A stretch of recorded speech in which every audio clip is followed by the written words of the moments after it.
الحمد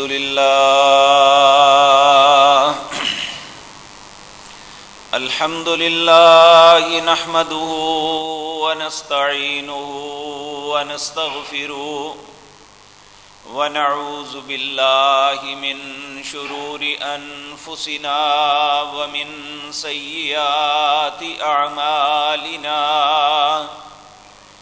من يهده الله فلا مضل له ومن يضلل فلا هادي له وأشهد أن لا إله إلا الله وحده لا شريك له وأشهد أن محمدا عبده ورسوله أما بعد فإن خير الحديث كتاب الله وخير الهدي هدي محمد صلى الله عليه وسلم وشر الأمور محدثاتها وكل محدثة بدعة وكل بدعة ضلالة وكل ضلالة في النار رب اشرح لي صدري ويسر لي أمري واحلل عقدة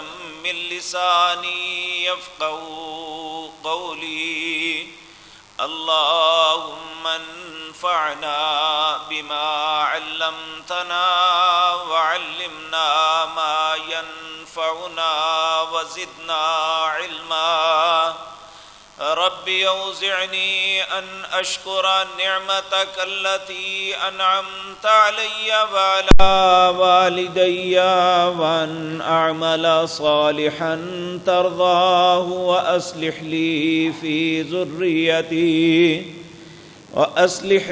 في ذريتي إني تبت إليك وإني من المسلمين أعوذ بالله السميع العليم من الشيطان الرجيم بسم الله الرحمن الرحيم رجال لا تلهيهم تجارة ولا بيع عن ذكر الله وإقام الصلاة وإيتاء الزكاة يخافون يوما تتقلب فيه القلوب والأبصار ليجزيهم الله أحسن ما عملوا ويزيدهم من فضله والله يرزق من يشاء بغير حساب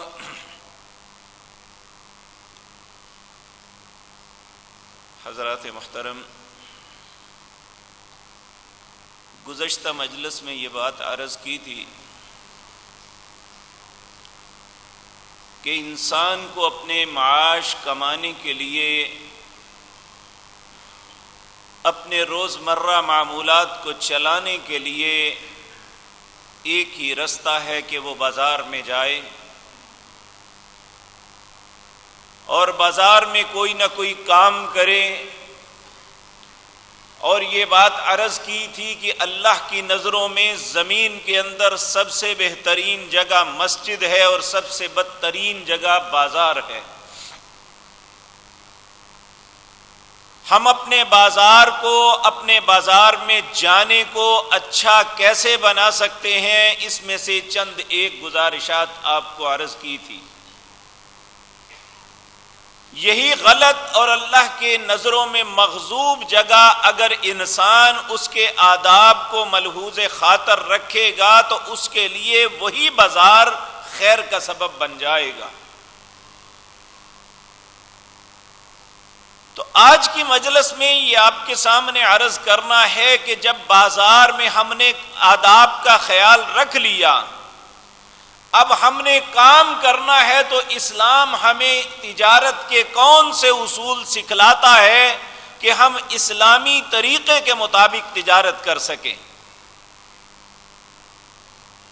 تو یہ بات یاد رکھیں، اس سے کوئی شخص انکار نہیں کر سکتا کہ جتنا جھوٹ دھوکہ بازاروں میں ہوتا ہے کہیں نہیں ہوتا۔ نبی کریم صلی اللہ علیہ وسلم نے اسی لیے تاجروں کے گروہ کو فرمایا تھا یا معشر التجار، اے تاجروں کے گروہ، ان التجار یبعثون یوم القیامت فجارا، قیامت کے دن اکثر تاجر فاجروں، گناہگاروں، غلط کار لوگوں کے ساتھ اٹھائے جائیں گے۔ پھر آپ نے فرمایا الا، مگر وہ نہیں، من اتقا، جس نے اپنے دل میں خوف خدا پیدا کر لیا، وبرا، اور نیکی کرنے لگا، وصدقا، اور سچ بولنے لگا۔ جس کے اندر یہ تین وصف ہوں گے وہ شخص فجار میں نہیں ہوگا، وہ اللہ کی نظروں میں بہترین انسان ہے۔ بلکہ ایک حدیث میں نبی مکرم صلی اللہ علیہ وسلم نے فرمایا جس تاجر کے اندر، جس صنعت کار کے اندر، جس ملازم کے اندر دو چیزیں ہوں گی، ایک وہ سچ بولنے والا ہو اور دوسرا دیانت دار ہو،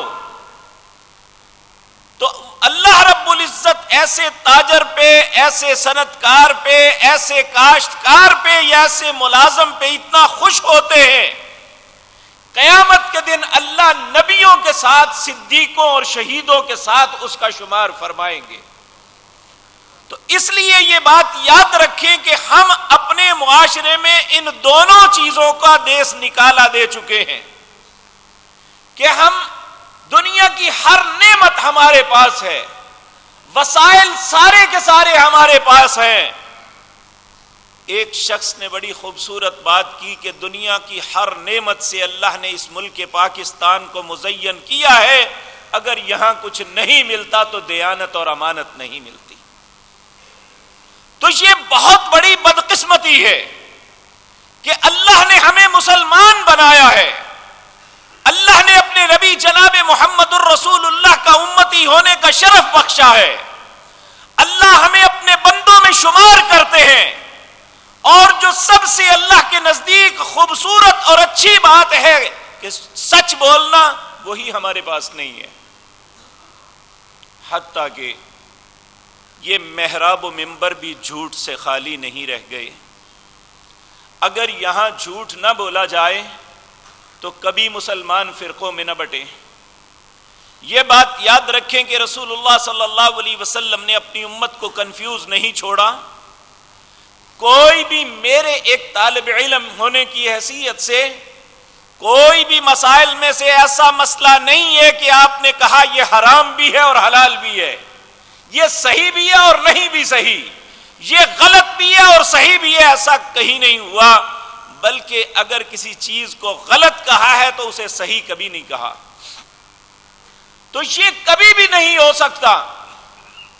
اس کا مطلب یہ ہے کہ اگر کچھ لوگ ایک کام کو کرنے کا حکم دے رہے ہیں، دوسرے اس سے منع کر رہے ہیں، تو دونوں میں ایک جھوٹ بول رہا ہے۔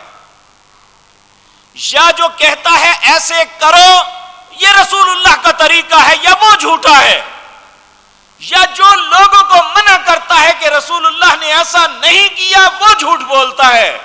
رسول اللہ نے اپنی امت کو کنفیوز نہیں چھوڑا، بلکہ آپ نے تو یہاں تک ارشاد فرمایا، لوگوں میں تمہیں ایک ایسی شاہراہ پہ چھوڑ کے جا رہا ہوں جس کی راتیں بھی دن کی طرح روشن ہیں۔ آپ بعض سڑکوں پہ، بعض شاہراہوں پہ دیکھتے ہیں دونوں طرف بہت تیز لائٹیں لگی ہوتی ہیں، آپ رات کے وقت بھی اپنی گاڑی کی لائٹیں بجھا کے آپ اپنی گاڑی کو پوری سپیڈ سے دوڑائیں تو آپ کو کوئی پرابلم نہیں آئے گی۔ اللہ کے نبی نے اس سے زیادہ روشن شاہراہ پہ ہمیں چھوڑا ہے جس میں کوئی کنفیوژن والی بات نہیں۔ شرط یہ ہے کہ دل کے اندر تعصب نہ ہو، انسان کے ذہن میں تفرقہ بازی نہ ہو، اس کے اندر دیانت نام کی چیز موجود ہو تو اسے سیدھا رستہ ملنے میں کوئی بہت دقت نہیں لگتی۔ اللہ رب العزت اسے سیدھا رستہ دکھا دیتے ہیں۔ تو یہ عرض کرنے کا مقصد یہ ہے کہ یہ محراب و منبر بھی امانت و دیانت سے خالی ہوتے جا رہے ہیں، بازاروں کی بات تو کیا کرنی ہے۔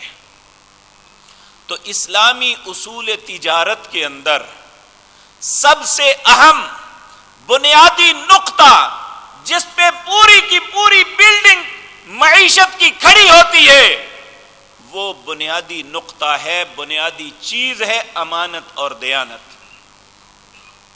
اگر مسلمان کے اندر عموماً لوگ بڑے بلند زور سے بول کے کہتے ہیں مسلمان یہ تو ہوتے ہی بد دیانت ہے، مسلمان بد دیانت نہیں ہوتا، منافق بد دیانت ہوتا ہے۔ نبی کریم صلی اللہ علیہ وسلم نے ارشاد فرمایا آیت المنافق ثلاث، منافق آدمی کی 3 نشانیاں ہیں، وَإِنْ صَامَ أَوْ صَلَّى وَزَعَمَ أَنَّهُ مُسْلِمٌ، چاہے وہ نماز پڑھتا ہے، روزہ رکھتا ہے، اپنے آپ کو مسلمان سمجھتا ہے، 3 نشانیاں اگر دیکھو تو سمجھ لو یہ مسلمان نہیں ہے، یہ منافق ہے۔ وہ کیا ہیں؟ سب سے پہلی اذا اؤتمن خان، جب اس کے پاس امانت رکھی جائے تو خیانت کرتا ہے، یعنی بد دیانت آدمی ہے۔ وَإِذَا حَدَّثَ كَذَبَ، جب بات کرتا ہے تو جھوٹ بولتا ہے۔ وَإِذَا وَعَدَ أَخْلَفَ، جب وعدہ کرتا ہے تو وعدہ خلافی کرتا ہے۔ اور ایک حدیث میں چوتھی بات بھی آئی کہ جب لڑتا ہے تو گالیاں بکتا ہے۔ کہا جس میں یہ چاروں علامتیں دیکھو تو سمجھ لو پکا منافق ہے، اس کا اسلام کے ساتھ تعلق نہیں ہے۔ یہ میری بات نہیں، رسول اللہ صلی اللہ علیہ وسلم نے فرمائی۔ اس لیے میرے عزیز بھائیوں، مسلمان بد دیانت نہیں ہوتا، ہمیں اپنے آپ کو مسلمان بنانا ہے۔ اور کاروبار کے بنیادی نقطہ، بنیادی چیز جس کے اوپر پوری کی پوری عمارت کھڑی ہوتی ہے وہ دیانت اور امانت کے اوپر ہے۔ آپ دیکھیں، ہم کسی کا مال بٹوریں، کسی کے ساتھ دھوکہ اس طرح کرے نہیں، صرف زبان کی بات میں عرض کرتا ہوں۔ صحیح بخاری کے اندر نبی مکرم صلی اللہ علیہ وسلم سے حضرت ابو ذر روایت کرتے ہیں کہ نبی مکرم صلی اللہ علیہ وسلم نے ارشاد فرمایا قال ثلاثۃ لا يكلمهم الله يوم القيامة ولا ينظر إليهم ولا يزكيهم ولهم عذاب أليم، 3 لوگ ایسے ہیں قیامت کے دن اللہ ان کے ساتھ کلام نہیں کرے گا، اللہ ان کی طرف دیکھے نہیں، لا يكلمهم الله يوم القيامة، اللہ ان سے کلام نہیں کرے گا قیامت کے دن، ولا ينظر إليهم، انہیں نظر رحمت سے نہیں دیکھے گا، ولا يزكيهم، انہیں پاک نہیں کرے گا، وَلَهُمْ عَذَابٌ عَلِيمٌ، ان کے لیے دردناک عذاب ہے۔ حضرت ابو ذر پوچھنے لگے خابوا وخسروا من هم یا رسول اللہ صلی اللہ علیہ وسلم، وہ 3 بد نصیب کون ہیں جن کے متعلق آپ نے یہ ارشاد فرمایا کہ اللہ ان کے ساتھ کلام نہیں کریں گے، اللہ انہیں نظر رحمت سے نہیں دیکھیں گے، اللہ انہیں پاک نہیں کریں گے، اللہ یہ کون بد نصیب ہے؟ آپ نے فرمایا پہلا المسبل الازار، جس کا کپڑا ٹخنوں سے نیچے رہتا ہے اور وہ تکبر کے ساتھ اپنے کپڑے کو گھسیٹ کے چلتا ہے۔ کہا پہلا یہ، اللہ ان کے ساتھ کلام نہیں کرے گا۔ اور دوسرا المنان، جو لوگوں کے ساتھ بھلائی کرتا ہے، نیکی کرتا ہے، پھر احسان جتلاتا رہتا ہے۔ پھر فرمایا تیسرا وہ ہے جو اپنا سودا بیچنے کے لیے قسمیں اٹھاتا ہے، یعنی بات ویسی نہیں ہے، صرف اپنی قسموں کے ساتھ دوسرے کو یقین دلاتا ہے حالانکہ وہ اس معاملے میں جھوٹ بول رہا ہے۔ کہا اللہ اس کے ساتھ کلام نہیں کریں گے۔ تو اس لیے میرے عزیز بھائیوں، اگر بات میں صرف دھوکہ ہو تو اللہ کو وہ بھی برداشت نہیں ہے، تو جب ایکچول ہم دوسرے کا مال غصب کر رہے ہیں، دوسرے کو نقصان پہنچانے کے لیے کوشش کر رہے ہیں اور اس کے ساتھ ایسا بیہیویئر اختیار کر رہے ہیں جس سے اس کی زندگی، اس کا مال، اس کی عزت پامال ہونے کا خدشہ ہے، تو وہاں کیا معاملہ ہوگا؟ نبی مکرم صلی اللہ علیہ وسلم نے فرمایا جس شخص نے کسی کے مال کو بٹورنے کے لیے قسم کو اٹھایا حالانکہ اسے معلوم ہے کہ وہ جھوٹ بول رہا ہے، جب وہ اللہ کو ملے گا، اللہ کی 1 to 1 اس سے ملاقات ہوگی، فہو غضبان، اللہ سب گناہگاروں پہ غضبناک ہوں گے، لیکن اس شخص پہ جو دھوکہ دہی کرتا ہے، جو دھوکے باز ہے، لوگوں کے ساتھ فراڈ کرتا ہے، کہا ایسا شخص جب اللہ سے ملے گا اللہ اس پہ دوسروں سے دگنا غصے میں ہوں گے، سخت ناراض ہوں گے۔ تو میرے عزیز بھائیوں، دنیا کے چند ٹکوں کے لیے ہم ایک ایسی ہلاکت خرید رہے ہیں، اپنے رب کو ناراض کر رہے ہیں۔ سب سے پہلے حضرت ہمیں اصول تجارت کے متعلق ان قواعد کو، ان حدود کو، ان کا خیال رکھنا چاہیے تاکہ جو کچھ ہم کر رہے ہیں، جو کما رہے ہیں، وہ ہمارے لیے حلال بننے کا، حلال کھانے کا سبب بن سکے۔ اللہ رب العزت ہم سب کو توفیق عطا فرمائے۔ تو میرے عزیز بھائیوں، سب سے پہلا نقطہ یہ دیانت ہے۔ دوسرا ہے بددیانتی۔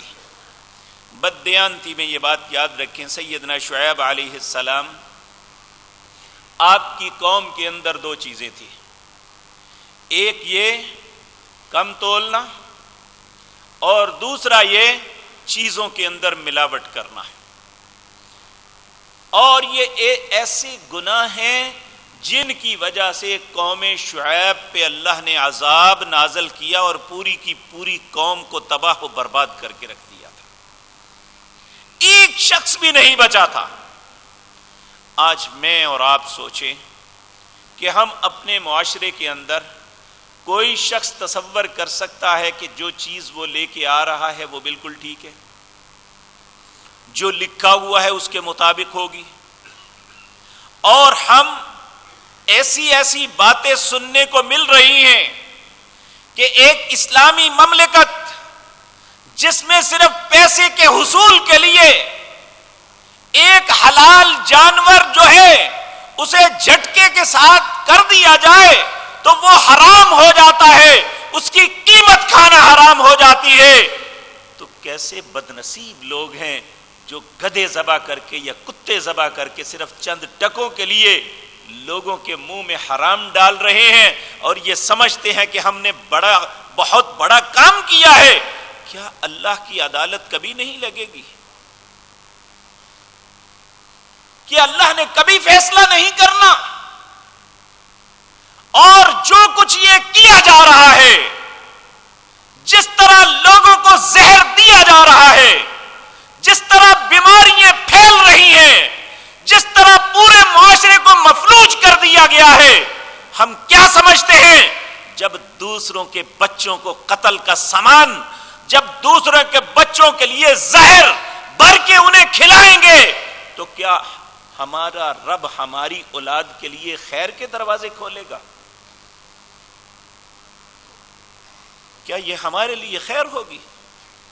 ہمارے بچے آرام کی نیند سوئیں گے؟ ہمارے گھر میں تڑپنا پیدا نہیں ہوگا؟ ہمارے بچے ٹھوکریں نہیں کھائیں گے؟ اگر لوگ اپنے بچوں کو پکڑ کے ہسپتالوں میں ٹھوکریں کھائیں گے، اگر ان کے بچے ان خباثتوں کی وجہ سے تڑپیں گے، اگر کسی کے ماں باپ اس زہر کی وجہ سے مر جائیں گے، تو کیا ہمارے گھر میں سکون ہوگا؟ جو اللہ نے عذاب دینے ہیں وہ تو بعد کی بات ہے، جو قیامت کے دن انصاف کا ترازو لگنا ہے وہ تو ابھی بہت دور ہے۔ کیا دنیا کی زندگی میں ہمیں سکون مل جائے گا؟ کس طرح ممکن ہے؟ کس طرح ممکن ہے؟ آج تو یہ مسلمانوں کا ملک، کلمہ پڑھنے والے لوگ اللہ کے گھر میں آ کے اللہ کے گھر میں نماز پڑھنے والوں کے مال کو محفوظ نہیں رہنے دے رہے۔ کتنے وہ بدنصیب ہیں۔ نبی کریم صلی اللہ علیہ وسلم آپ نے اپنے خاندان کے سارے لوگوں کو اکٹھا کیا، ایک ایک کا نام لے کے یہ بات کہی، یا بنی یا بنی فلان یا بنی فلان، اے فلاں کے بیٹو، اے فلاں کی اولادو، اے فلاں کے اولادو، اس میں کوئی شک نہیں میں محمد صلی اللہ علیہ وسلم تمہارا رشتہ دار ہوں. لیکن اگر کسی نے کسی کے ساتھ دھوکہ کیا ہے، زیادتی کی ہے، کسی کا مال دبایا ہے، کوئی بھی کچھ کیا ہے، واپس پلٹا دو. جو دھوکہ کیا ہے ان کے ساتھ معاملہ صاف کر لو. اگر چوری کی ہے تو واپس دے دو، اگر مال دبایا ہے تو دے دو واپس. کل قیامت کے دن میں محمد تمہارے کسی کام نہیں آ سکوں گا. اگر آپ کے خون کے رشتہ دار وہ قیامت کے دن دھوکہ دہی کی وجہ سے اللہ کے نبی کی سفارش کے مستحق نہیں بن سکیں گے، تو ہمارا تو آپ کے ساتھ کلمے کا رشتہ ہے نا. تو جب ہم نے وہی توڑ دیا، آپ ایک دن مسجد سے باہر نکلے تو ایک تاجر نے غلے کا گندم کا ڈھیر لگایا ہوا تھا. تو آپ جب بھی کسی کے پاس سے گزرتے اس کے لیے دعا کرتے ہیں. آپ نے ایسے گندم پہ ہاتھ پھیرا کہ میں اسے دعا دوں کہ اللہ اس کے معاملے میں برکت دے، تو آپ کو محسوس ہوا کہ نیچے گیلا ہے معاملہ کچھ. آپ نے ہاتھ ڈال دیا تو نیچے گیلا اور اوپر خشک ڈالا ہوا تھا. آپ نے کہا یہ کیا ہے بھائی؟ کہنے لگا یا رسول اللہ آپ کو پتہ ہے فلاں دن بارش ہوئی تھی تو یہ بھیگ گئی تھی. تو آپ نے فرمایا یہ بھیگی ہوئی تو نے اوپر کیوں نہیں لگائی؟ یاد رکھو من غش فلیس منا، جس نے مسلمانوں کو دھوکہ دیا وہ میرا امتی نہیں ہے. ہم کیا کر رہے ہیں؟ کیا رویہ ہے ہمارا اپنے معاشرے میں؟ اور نبی کریم صلی اللہ علیہ وسلم نے اصول تجارت کے اندر ایک یونیورسل قانون ہمیں دیا، لا ضرر ولا ضرار. ایک خرید کنندہ ہے، ایک فروخت کنندہ ہے. کہا دونوں یہ سوچ لیں کہ دینے والا بھی دوسرے کو تکلیف دینے کا نہ سوچے اور لینے والا بھی یہ نہ سوچے کہ میں نے اسے لوٹ کے لے جانا ہے. جب خیر خواہی کی نیت ہوگی اور زبان پہ صداقت اور امانت ہوگی تو اللہ ان کے معاملے میں برکت نازل فرمائے گی.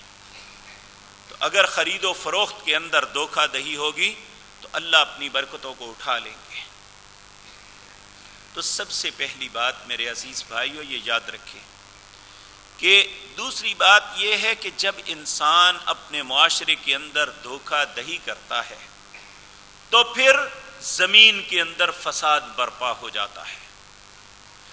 آپ دیکھیں حضرت شعیب علیہ السلام نے اپنی قوم کو کہا تھا وَأَوْفُوا الْمِكْيَالَ وَالْمِيزَانَ وَلَا تَبْخَسُوا النَّاسَ أَشْيَاءَهُمْ وَلَا تَعْثَوْا فِي الْأَرْضِ مُفْسِدِينَ. اے میری قوم کے لوگوں ناپ تول کو پورا کرو. وَأَوْفُوا الْكَيْلَ وَالْمِيزَانَ بِالْقِسْطِ. اور دوسرا فرمایا پہلا یہ کہ ناپ تول پورا رکھو، اور دوسرا کہا وَلَا تَبْخَسُوا النَّاسَ أَشْيَاءَهُمْ، چیزوں کے اندر ملاوٹ نہ کرو. اور کہا جو قوم یہ دونوں کام کرے گی اس کی زمین میں فساد پیدا ہو جائے گا.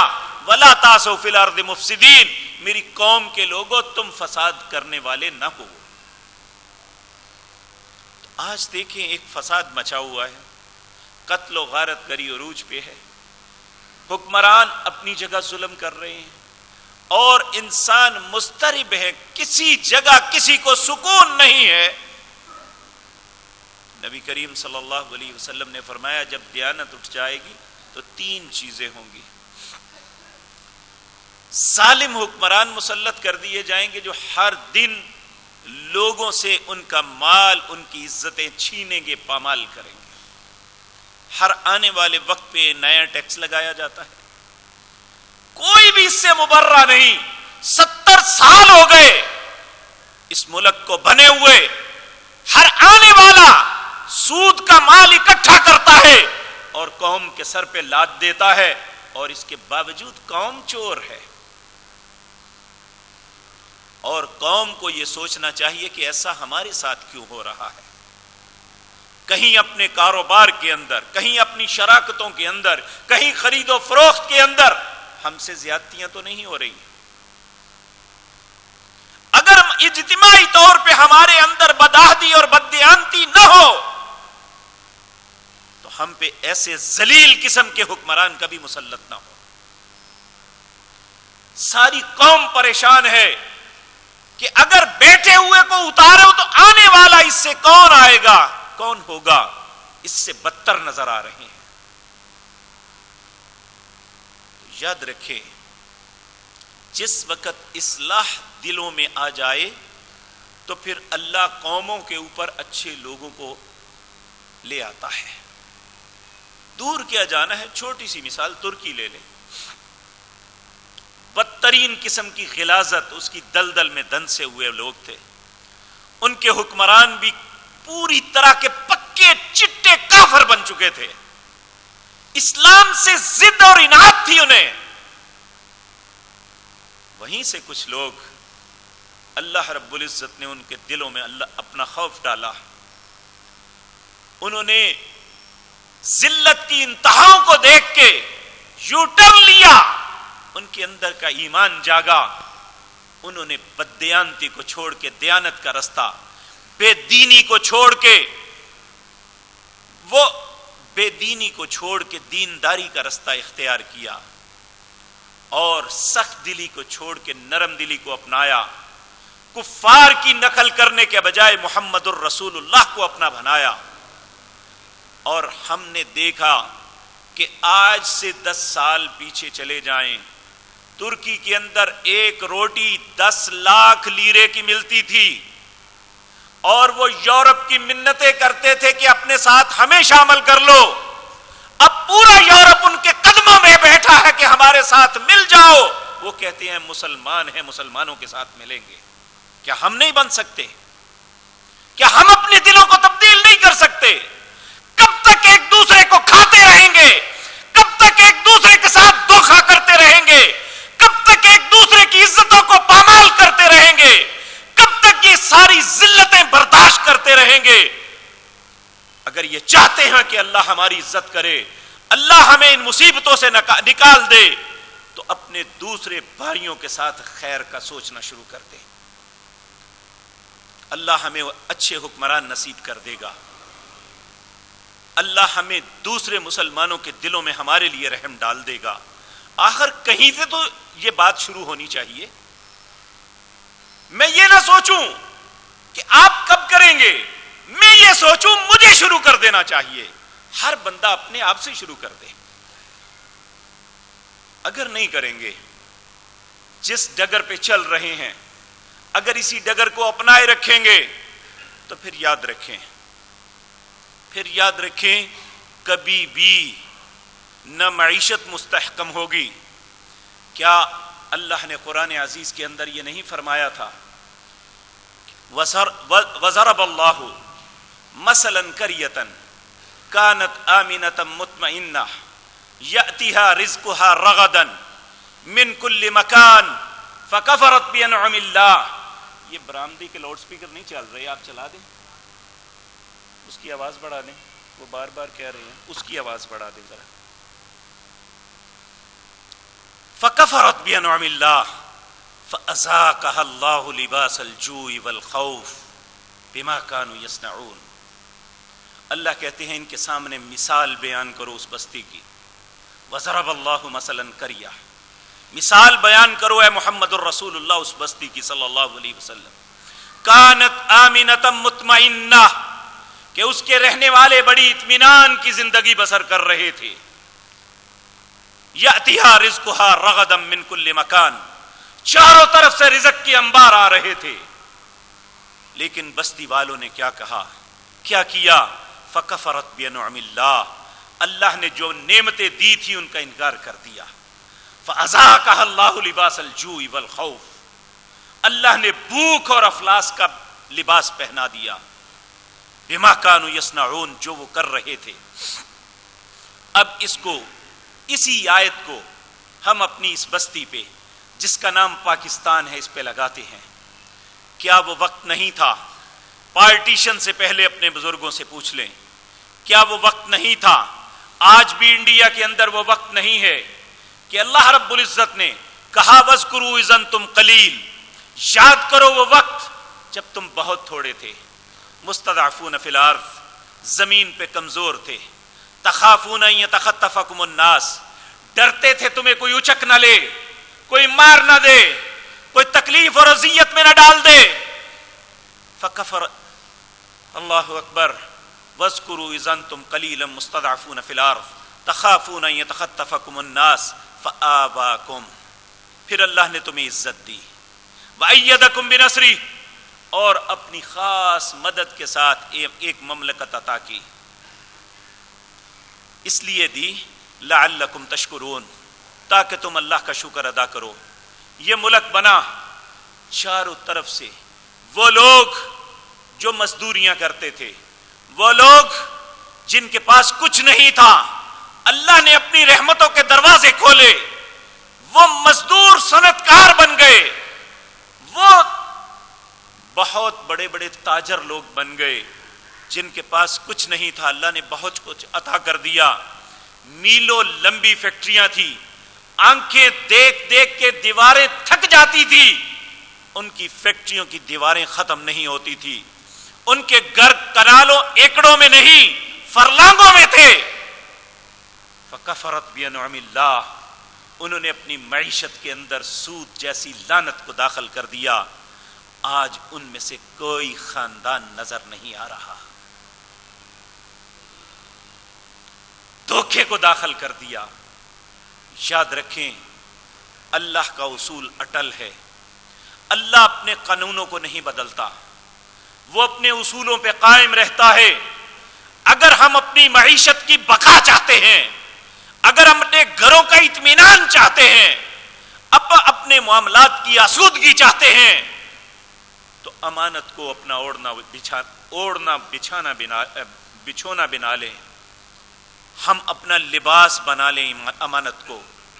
اگر دیانت ہماری زندگی میں آ جائے گی، دنیا ہم پہ اعتماد کرے گی۔ کیا یہی آج سے چند سال پہلے ہمارا چاول دنیا کی ساری منڈیوں کی زینت نہیں تھا؟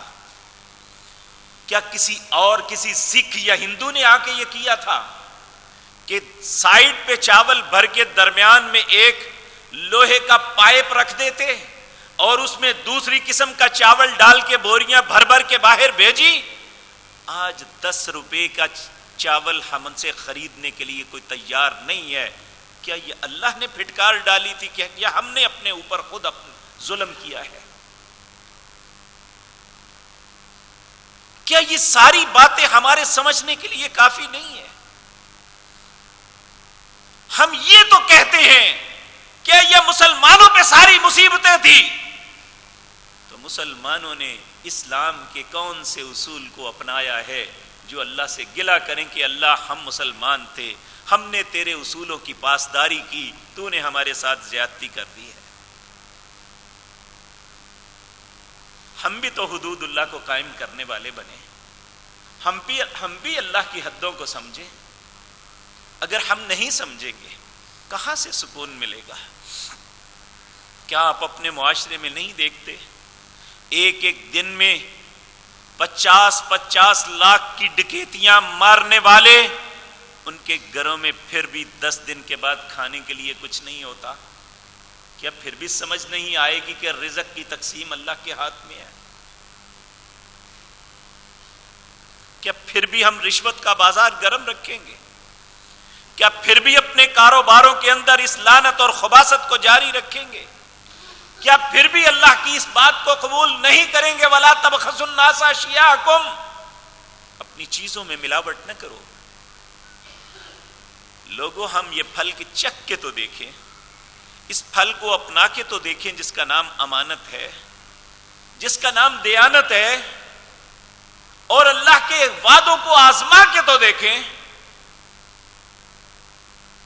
کتنے لوگ ہیں جن کی زندگیوں پہ رشک آتا ہے کہ جو بظاہر، ہم علماء نے ایک بڑی عجیب ڈیفینیشن بنائی ہوئی ہے کہ ہم دیندار ہیں، لوگ جو ہے دنیا دار ہیں۔ حالانکہ ایک شخص اگر وہ اپنا کاروبار چھوڑ کے آ کے وقت پہ نماز پڑھتا ہے، اگر وہ دیانت اور امانت کے ساتھ کام کرتا ہے، اگر وہ اپنے معاملات میں لوگوں کے ساتھ خیر خواہی کرتا ہے، تو ہم سے اچھا دیندار ہے وہ. ہم تو ٹکیلے کی یہاں پہ نماز وقت پہ نہیں پڑھتے.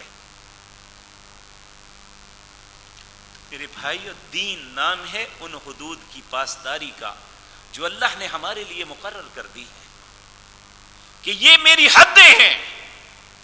وَمَن يَتَعَدَّ حُدُودَ اللَّهِ، جو بھی اللہ کی حدوں کو کراس کرے گا فَأُولَٰئِكَ هُمُ الظَّالِمُونَ فَأُولَٰئِكَ هُمُ الْفَاسِقُونَ وَأُولَٰئِكَ هُمُ الْكَافِرُونَ. اللہ اسے کہتے ہیں جو میری حد کو کراس کرتا ہے وہ ظالم ہے، وہ فاسق ہے، وہ کافر ہے. میں اس کے اسلام کو تسلیم نہیں کرتا. میرے پیارے بھائیوں، ہم میں سے ہر انسان زندگی کے اپنے معاش کے لیے کوئی نہ کوئی روزگار کا معاملہ تلاش کرتا ہے اور اس میں جد و جہد اور کوشش کرتا ہے. اللہ سب کی کوششوں کو مبارک کرے، لیکن ہم میں سے ہر انسان کو اللہ کی حدود کی حفاظت کرنی چاہیے. اگر ہم اپنے لیے خیر کے متمنی ہیں، اگر ہم چاہتے ہیں کہ یہی تجارت ہمارے لیے عبادت بن جائے، یہ تجارت ہمارے لیے فائدہ مند ہو جائے، یہ تجارت یہی رزق کما کے جب ہم اپنی اولاد کو کھلائیں تو ہماری اولاد معاشرے کی ایک بہترین افراد اور معاشرے کے ایک بہترین لوگ بن جائیں، تو پھر اس کے لیے ضروری ہے کہ اس بنیادی نقطے کو سمجھنا چاہیے کہ ہمارے مال کے اندر بددیانتی کا عنصر نہ ہو، دیانت اور امانت ہمارا شیوا بننا چاہیے. تو اللہ رب العزت ہم سب کو توفیق عطا فرمائے. دوسرا نقطہ یہ ہے، اسلام جو ہے اپنے اصول تجارت کے اندر سود کو حرام کہتا ہے. اللہ رب العزت نے فرمایا وَأَحَلَّ اللَّهُ الْبَيْعَ وَحَرَّمَ الرِّبَا، میں نے تمہارے لیے تجارت کو تو حلال کیا ہے، سود کو حرام کیا ہے. یہ کسی صورت جائز نہیں ہو سکتا. آج ایک ڈیفینیشن ہم نے چلائی ہے کہ دیکھیں ہر آدمی کو حق حاصل ہے کہ وہ اپنے کاروبار کو وسعت دے. یہ اسلامی بینک زیادہ جو ہے جنہوں نے اپنا نام اسلامی رکھا ہوا ہے نہیں، نام اسلامی رکھ کے یہ لوگوں کو ترغیب دیتے ہیں. شیطان کی بڑی خوبصورت چال ہے یہ. بھائی ہر انسان کو حق حاصل ہے کہ وہ تجارت کو اپنی کو وسعت دے، اور اس کے لیے ہم آپ کی ہیلپ کرتے ہیں. کیا ہیلپ کرتے ہیں؟ جی ہم آپ کے ساتھ مشارکت کرتے ہیں. اسلام مشارکت کو بڑا خوبصورت تصور کرتا ہے، لیکن مشارکت کیسے؟ جب ادارہ بینک یا کفالت کمپنیاں مشارکت کرتی ہیں تو وہ صرف نفع کی بنیاد پہ کرتی ہیں، اور یہ نام بدل کے ایک سود کا بدترین طریقہ ہے. اسلام مشارکت کرتا ہے جو اس کی کیفیت یہ نہیں ہے. اسلام کہتا ہے اگر آپ کے پاس پیسے نہیں ہیں تو کوئی بات نہیں، کچھ بھی نہیں ہے، آپ کام جانتے ہیں، مزاربت کر لو. رسول اللہ صلی اللہ علیہ وسلم نے حضرت خدیجہ کے مال پہ مزاربت کی تھی. مزاربت یہ ہے کہ انویسٹر سیدہ خدیجہ رضی اللہ تعالی عنہا تھی، کام کرنے والے رسول اللہ صلی اللہ علیہ وسلم تھے. اس میں شراکت اس طرح ہوتی ہے دونوں مل کے کام کریں. پہلی بات یہ سوچ لیں پھر کہ دیانت اگر نہیں ہے تو یہ مشارکت بھی غلط ہو جائے گی. نبی کریم صلی اللہ علیہ وسلم نے فرمایا ان کثیرا من الخلطاء لیبغی بعضهم علی بعض، قرآن کی آیت ہے. اکثر شراکت دار ایک دوسری کے ساتھ زیادتی کرتے ہیں. تو مزاربت میں بھی شراکت ہو یا انویسٹمنٹ میں شراکت ہو، کام میں شراکت ہو، دونوں میں سے کسی کی سوچ زیادتی کرنے کی نہیں ہونی چاہیے. ایک بندہ کہے چلو پیسے تو اس سے لو، بعد میں دیکھا جائے گا کیا ہوگا. کہا جب تک نبی کریم صلی اللہ علیہ وسلم نے فرمایا یقول اللہ اللہ رب العزت نے فرمایا انا ثالث، میں تیسرا ہوں، ثالث الشریکین ما لم یخن احدہما صاحبہ، جب دو شراکت دار شراکت داری کرتے ہیں اور اس کے اندر ایک بددیانتی اس کی سوچتا ہے یا بددیانتی کرتا ہے، خیانت کرتا ہے، اسے یہ سوچ لینا چاہیے کہ تم دونوں کے درمیان میں تیسرا بھی ہے، میں دیکھ رہا ہوں۔ اگر وہ آپ اللہ رب العزت نے فرمایا اگر وہ دونوں امانت داری اور دیانت داری میں کریں گے، میری رحمت کا ان پہ ہاتھ بھی ہوگا اور میں ان دونوں کے کام میں برکت بھی ڈالوں گا۔ تو مشارکت کی دو شکلیں ہیں۔ یہاں یہ میں بات عرض کر دوں، آج ہم لوگ اگر بینک سے نہیں لیتے نا تو ہم اس کا طریقہ دوسرا یہ سوچتے ہیں کسی پارٹی سے ادھار مال لے لیا، اور ادھار مال جو ہے وہ اگر 100 روپے کی چیز ہے تو کہتے ہیں جی میں 4 مہینے کے بعد پیسے دوں گا، وہ کہتا ہے 120 روپے ہے، ہم کہتے ہیں چلو کوئی بات نہیں، کئی مولوی فتوے بھی دیتے ہیں۔ یہ یاد رکھیں نبی کریم صلی اللہ علیہ وسلم نے فرمایا الحلال بین والحرام بین وبینہما متشابہات، حلال بھی ظاہر ہے، حرام بھی ظاہر ہے، اس کے درمیان کچھ شک والی چیزیں ہیں۔ جس نے اپنے آپ کو شک والی چیز سے بچایا اس نے اپنے ایمان اور عزت کو بچا لیا، جو شک والی چیز میں پڑے گا وہ بالاولیٰ حرام میں پڑ جائے گا۔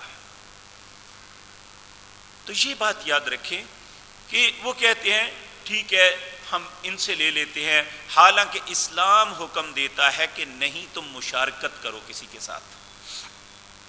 ہم دیکھیں اگر اس سے لیتے ہیں، ایک تو یہ سود حرام ہوگا، دوسرا ہم 20 روپے زائد، ہمیں اس کا نقصان ہو یا فائدہ ہم زائد اسے دے رہے ہیں، ہر صورت دینا ہے۔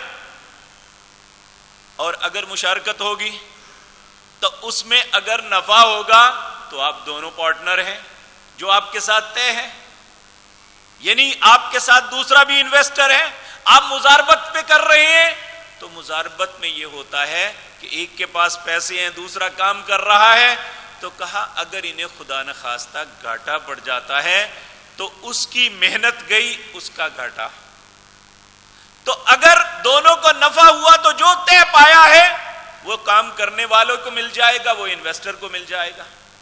تو یہ اس سے فائدہ یہ ہوگا، ایک تو معاشرے کے اندر خیر خواہی بڑھے گی۔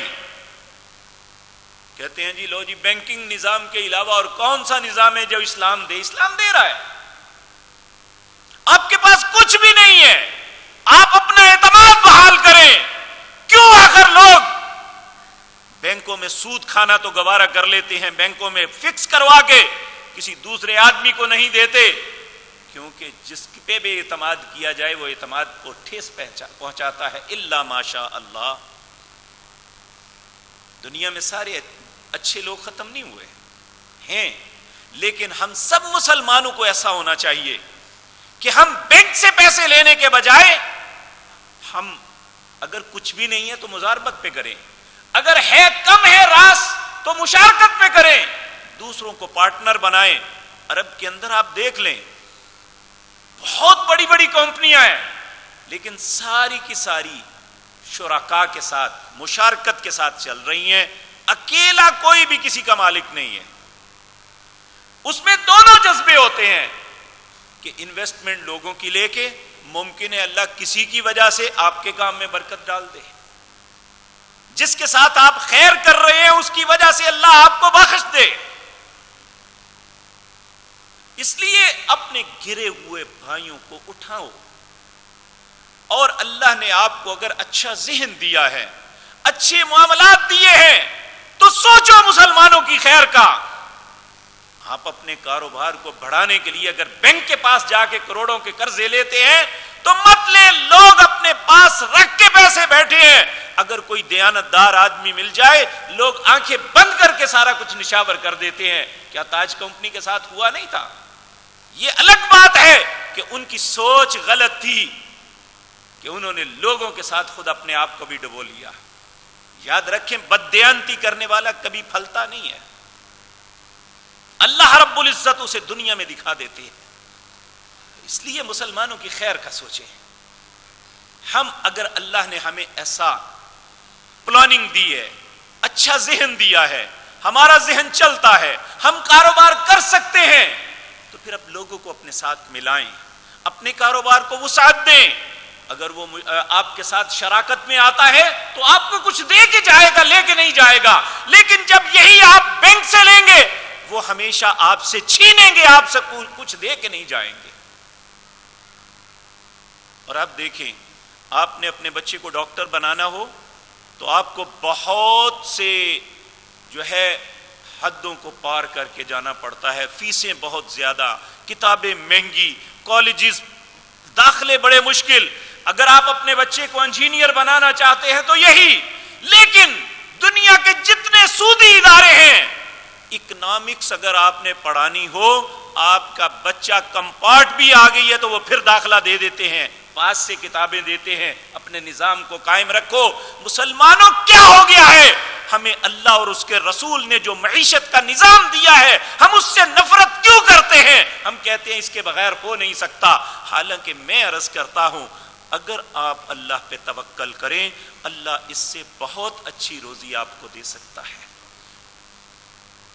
تو یہ مشارکت اور مزاربت کیسے ہو سکتی ہے؟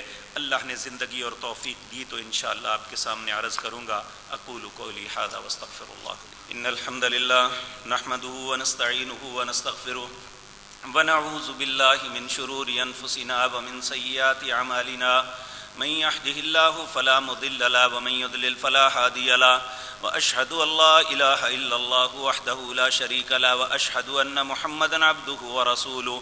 اللهم صل على محمد وعلى آل محمد كما صليت على إبراهيم وعلى آل إبراهيم إنك حميد مجيد۔ اللهم بارك على محمد وعلى آل محمد كما باركت على إبراهيم وعلى آل إبراهيم إنك حميد مجيد۔ اللہ اکبر۔ میرے عزیز بھائی، یہ ایک بہن کی درخواست ہے، کہتی ہیں میرے سسر مجھے بیٹا بیٹا کہہ کے گلے لگاتے ہیں، مجھ کو اچھا نہیں لگتا، کبھی منہ بھی چومتے ہیں۔ نبی کریم صلی اللہ علیہ وسلم، سیدہ فاطمہ آپ کی سکی بیٹی تھی، سکی بیٹی، آپ اگر جاتے تو آپ ان کے سر کا کپڑے کے اوپر سے بوسہ لیتے تھے۔ جب بیٹی بیٹا خود اپنا بھی جوان ہو جائے تو گال پہ بوسہ نہیں لینا چاہیے۔ اللہ رب العزت ہم سب کو سمجھ دے۔ یہ کچھ بھائیوں نے اپنے بیماروں کا تذکرہ کیا ہے، اللہ رب العزت سب بیماروں کو شفاء کاملہ عاجلہ عطا فرمائے۔ کچھ بھائیوں نے یہ بات فرمائی ہے کہ ہم مصیبتوں میں ہیں، تکلیفوں میں ہیں، اللہ سب کی تکلیفوں کو دور کر دے، اللہ سب کے قرضے اپنی رحمت سے ادا فرما دے۔ کیا شادی کے موقع پر جو لوگ روپے لٹاتے ہیں ان کے متعلق بتائیں، ان کو لوٹنے والوں کے متعلق بھی بتائیں۔ دیکھیں یہ کوئی اسلامی بات نہیں ہے، تو یہ بعض لوگ خوشی کے موقع پر ایسا کرتے ہیں، اگر لوٹتے ہیں تو کوئی حرام نہیں ہے، لٹاتے ہیں تو کوئی ایسا نہیں، لیکن عموماً ایسا ہوتا ہے کہ اس سے بڑی تلخی ہوتی ہے اور لوگ لڑ پڑتے ہیں، ایسا نہیں کرنا چاہیے۔ سی پی یو، مجھے پی ٹی سی ایل میں سی پی یو انسٹال کی جاب مل رہی ہے جس کا کام، میرے عزیز بھائی آپ جو بھی انسٹال کریں گے اس میں اگر کوئی غلط کام کرتا ہے تو یہ اس کے بہاف پہ ہے، وگرنہ انٹرنیٹ پہ الحمدللہ اس وقت جہاں بہت سی خباستیں ہیں، تقریباً 50 لاکھ کے قریب بری ویب سائٹیں ہیں، تو بہت سی اسلامی ویب سائٹس بھی ہیں اور بہت سے لوگوں کی اصلاح کا سبب بھی بن رہی ہے۔ تو اس لیے یہ آپ چھری بناتے ہیں تو یہ چھری خریدنے والے پہ ہے کہ وہ اس سے کسی کو قتل کرتا ہے یا اس سے اپنا گھر کا سودا سلف کاٹتا ہے، تو یہ کوئی اچھا کرے گا تو وہ خود ذمہ دار ہے، اگر برا کرے گا تو وہ بھی اسے اپنے اعمال کا ذمہ دار ہے۔ تو انشاءاللہ آپ کر سکتے ہیں۔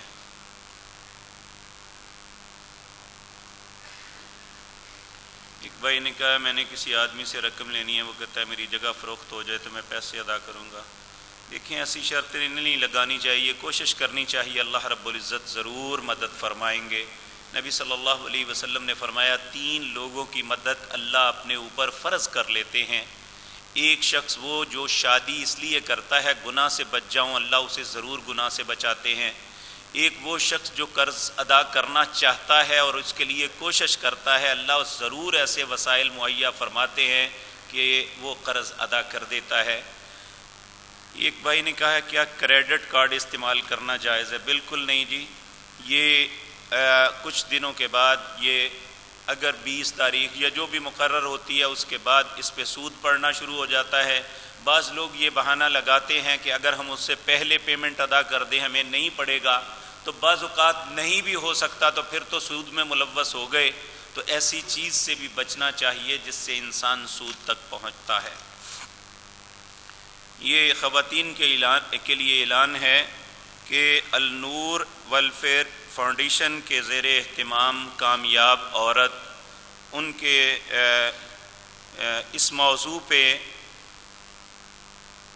ایک شارٹ کورس کیا جا رہا ہے 2 دن کا، ہفتہ جمعہ اور ہفتہ 8 ہفتے جمعہ ہفتہ 2 دن ہوگا۔ ٹائم 10:15 سے 12:15 تک، آغاز 8 اپریل 2016، 356 اے ماڈل ٹاؤن۔ اور دوسرا ہے یہ مسجد مکرم کی لائبریری میں،